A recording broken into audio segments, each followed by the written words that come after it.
This video is going to be about making a quilt for myself. I'm going to be using two color ranges which I really like together, and they both fall into my favorite color groups. One are the blues and teals, any shade will do, and the other are the oranges and warm yellows. Recently somebody told me about a quilt called a Duckworth quilt, and I thought, well, what is that?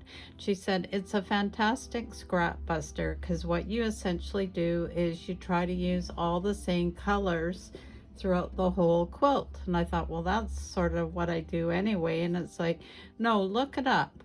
So when I came home, I did look it up on Pinterest, and it's described as being a quick, easy scrap busting quilt. Well, what do I like to do? I like to do quick, easy, and scrap busting.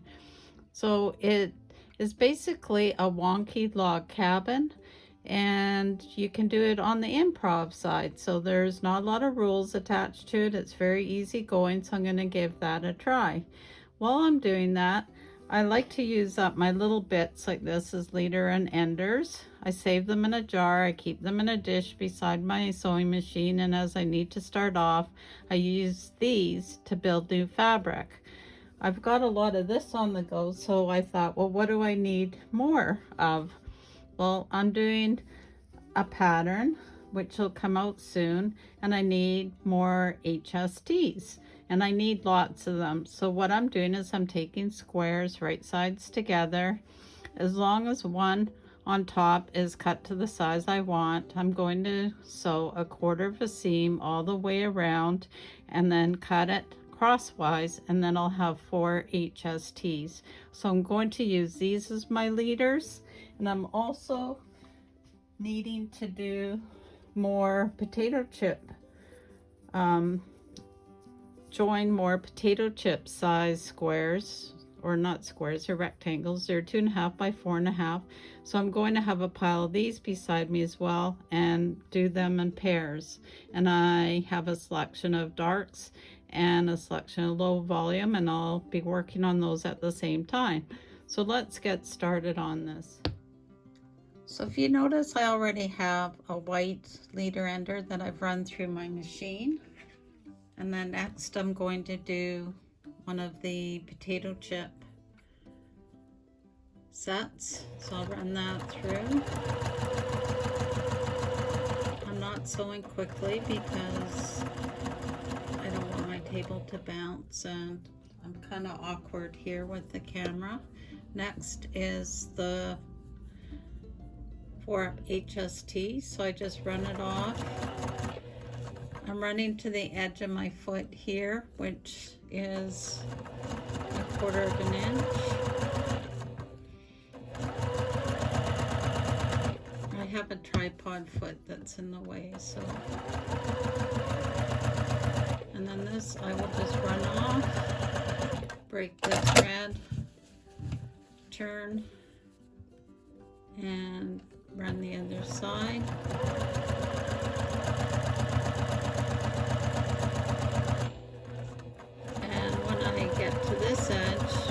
Because I want to start my other project, I'm just going to let this carry on to the end.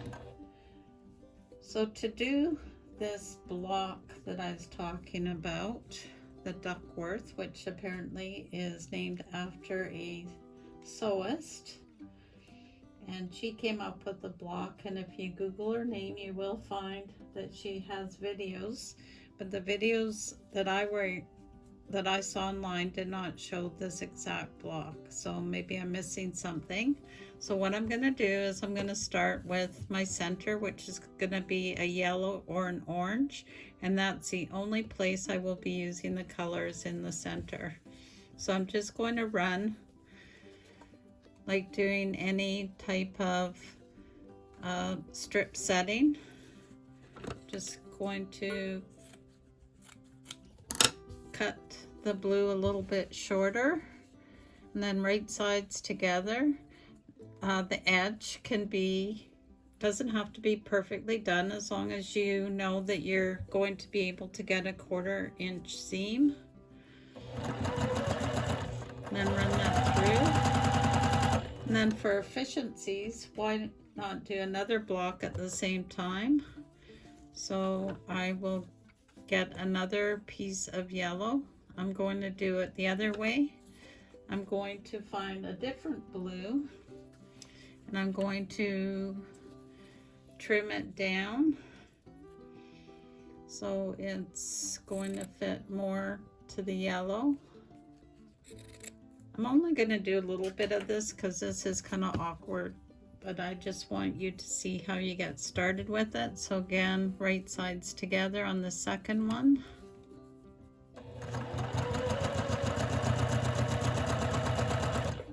And then just keep going and do as many of these as you want. What I'm going to do is I'm going to press these open and then show you how to join the next round. Okay, so we've got the first bits done and I've just quickly pressed them. And the easiest thing to do to keep it easier for yourself is just to trim this so it's got a somewhat even seam to begin with. If you're really particular, you can use a rotary cutter and a cutting mat, but for ease of production here, I'm just going to use what I have within my reach. So again, I'm just gonna grab another fabric, estimate its length, and cut it down. So for the first one, right sides together, and I will sew here. And because this is a lot longer, I think I'll trim this just to save thread. And you don't know when you're going to need that scrap.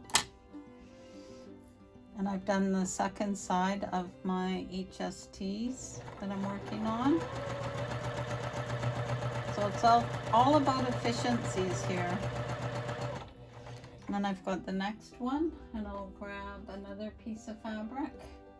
And because I'm just going to mix it up a little bit, I'll use this one. And again, I'll estimate the size and trim it down with scissors, and this can go back in the pile. And because I'm doing 2 at a time, I don't have to worry about breaking the thread in between.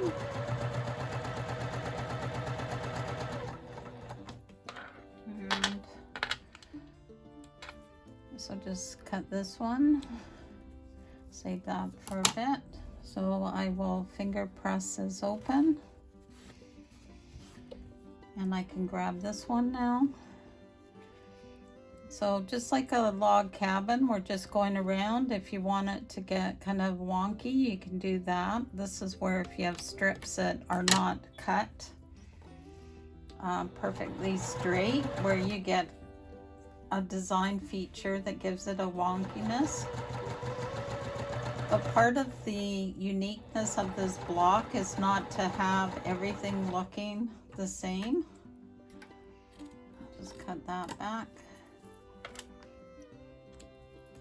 And the aim here is, it seems people are going with a 6.5 inch block. So once it's sewn together, it'll be 6 inches. So that's what I'm going to go with. And that adds to the overall look of it. If you don't want to do it all in one colorway, you don't have to. Totally up to you, because you're the designer of this project. I, in particular, because of my love of blues, want it to be blue. And this will be a really nice quilt that I'll use when I'm sitting watching TV or doing some stitching, or maybe take it to the beach when we're there sitting around a fire. Well, it'll get used. So just grabbing some more. You always think you have lots of scraps until you go to start something, and then you go, maybe I don't. So I'm just going to continue working on this, and then I'll get back to you when I have it at 6.5 inches. Okay, I think we're almost there. I've actually taken some other pieces that had been previously joined that were thrown in my scrap bag, and I'm using them as well because honestly when it's all sewn together it just adds to the story. So I'll just get this sewn up.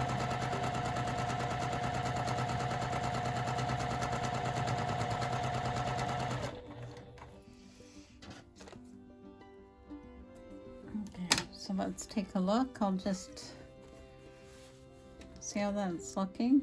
I do like to take it to the iron. You can't see that because it's over to the side here. But just to quickly get the seams flattened, and I am doing them all to one side. That's flipped over, but it doesn't really matter. This is just a rough ruler on my sewing machine here. So this is past 6.5. On this way, not quite there yet, so I need to go and put another one here, but to make it so that it doesn't look like it's just been plopped on. Oh, what the heck, I'll go and add one on here anyway. I need to find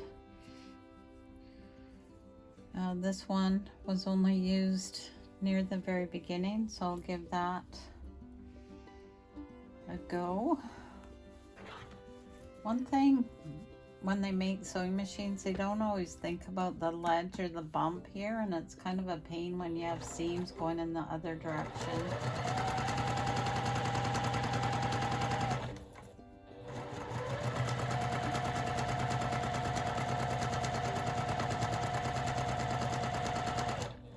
Okay, so we checked that one, so let's give this one a go.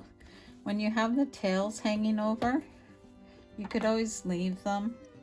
I don't, I'd clip them off. They don't have to be perfect, but it's just to get rid of some of that extra bulk. And those will just go into the crumb not to be used pile. So let me give this one a quick press.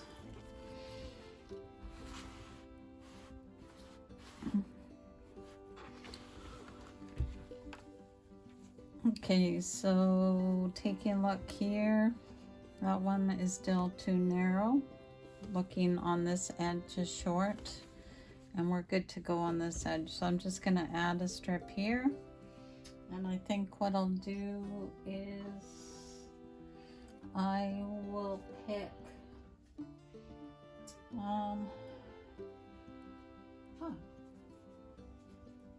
if you find that you're short of a certain fabric, you can always turn it over so the back side is up, and that makes it look like you have another fabric. So I think that's what I'm going to do here. And if I was doing this and not filming, I'd probably sort out my fabric a little bit better ahead of time, but I just wanted to get started with this today. Okay, so again, I'm just using the edge of my presser foot as a guide.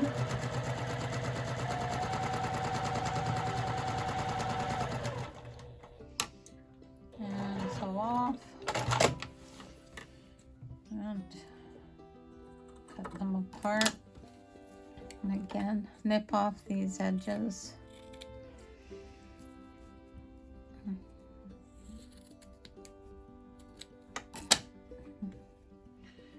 Okay.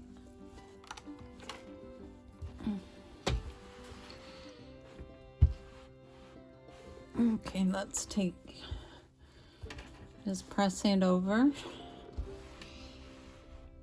And as I said, using the other side of fabric, sometimes I do that a lot with metallics because I don't always like the pattern. I find they're too strong for me, so sometimes I'll use the other side. So there we go.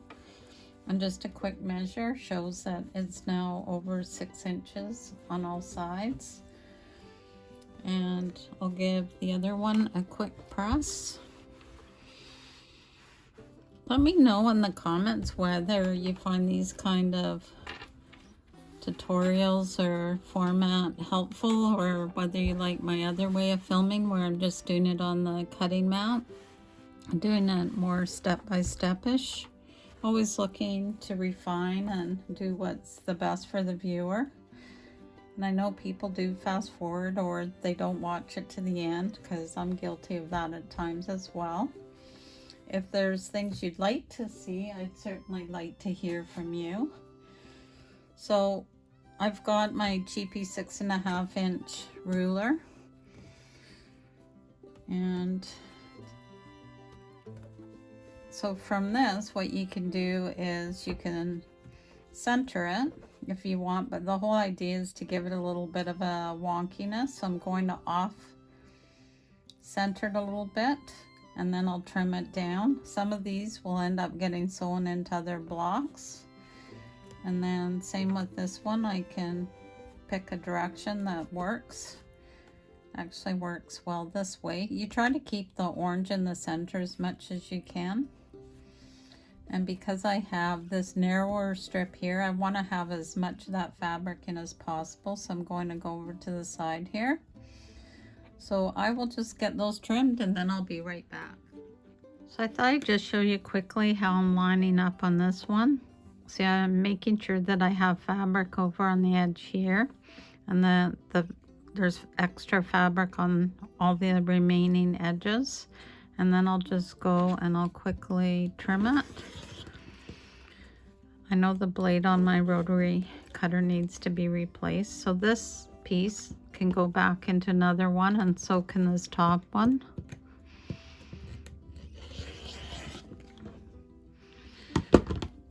I should have had my turning mat here, but I'll fake it a little bit.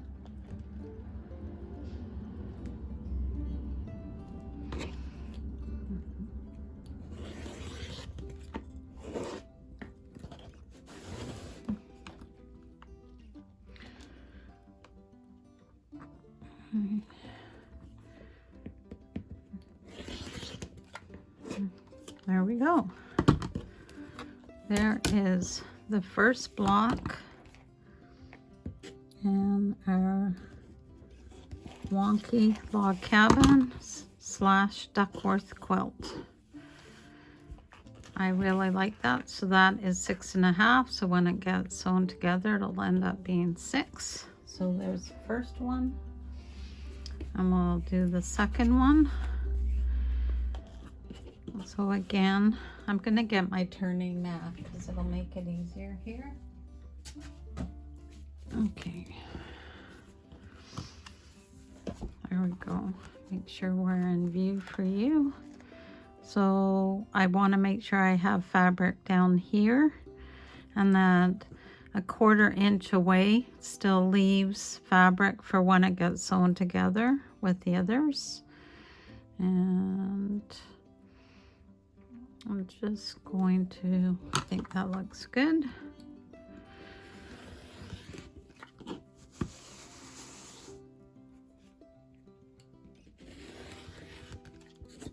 And top. So what are your favorite colors? And if you think you will make one of these, what 2 colors would you incorporate? Let me know. I'm always eager to hear what people are up to. Okay, there we go. 2 blocks. Once it gets sewn together, this is what it'll look like. So I only have another 40 odd to go, and then I'll be happy with it. Please like, share, comment, subscribe, let your friends know. Really enjoying making these videos, and I hope you enjoy watching them. So until next time, sew with to be.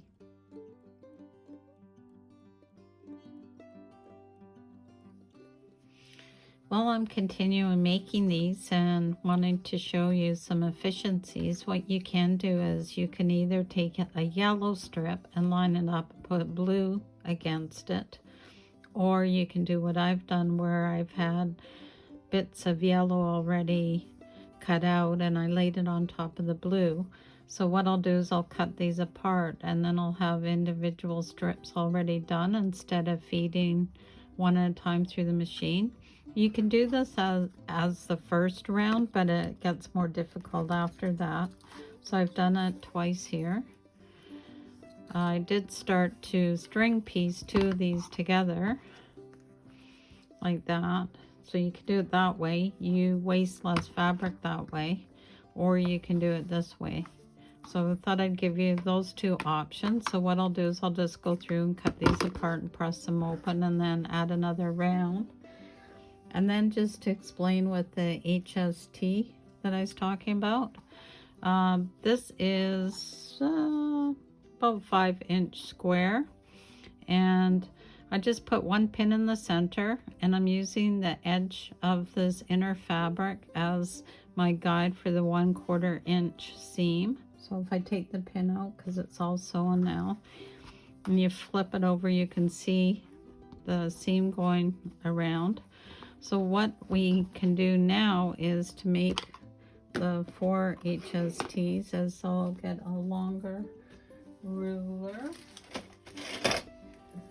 and trim. So I'll line it up corner to corner, so where these intersect here and where the other one is here, and I'll make that one cut,